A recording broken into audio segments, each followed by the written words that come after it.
Research Councils UK are responsible for investing public money in research in the UK.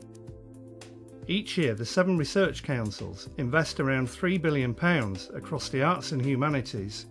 social sciences, engineering and physical sciences, and the medical and life sciences.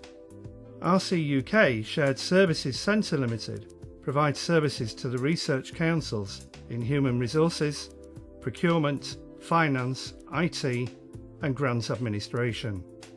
In this interview, Nicola Dunne, the Chief Procurement Officer at the RCUK Shared Services Centre Limited, describes the benefits of eProcurement. So certainly the customer challenge in trying to get them to understand what's going on, we launched Science Warehouse fairly early on in the service provision, and that enabled us to get a view on who was buying what, from which catalogues and which suppliers at what prices.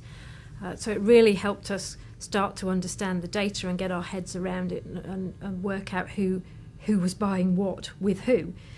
which is kind of the fundamental if you're looking at a category in procurement. So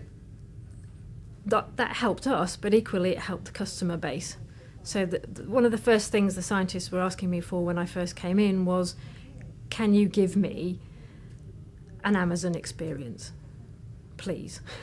Because I think they had been used, some had been used to punch out catalogues, some had just had no basic purchase ordering. So bringing on Science Warehouse was a big win for a lot of the scientists, because for the first time ever they were able to say, I want a Petri dish, for example, and there they would have a variety in front of them, and they could select, knowing that we had done the pricing up front so that they were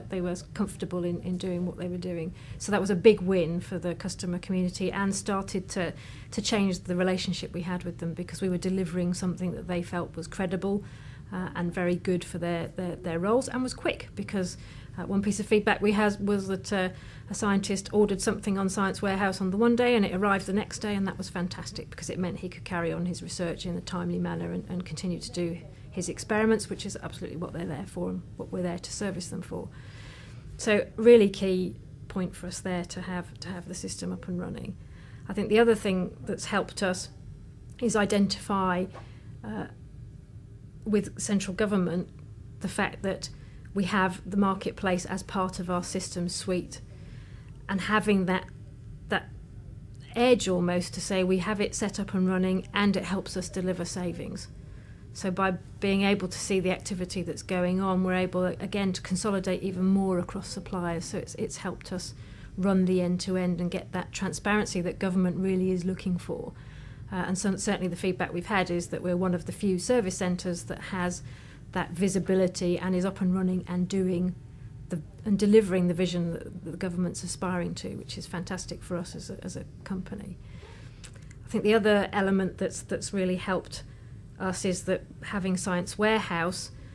has added the credibility for the scientists who have very specific needs. So the fact that it's specified and run in conjunction with scientists on both supplier side and our side is critical, because then again that the scientists feel comfortable in using it as the marketplace. And certainly when we talk to people outside of our environment in third sector and universities who don't currently use it, are obviously very taken by the fact that it has the science coverage and it caters for the different, certainly things like the DNA strands and other elements, specialist elements that were being developed at the moment to help researchers order things on a catalogue basis is fantastic. And there's certainly a lot of innovation going on in the catalogue production at the moment, which is great, and it's a big plus.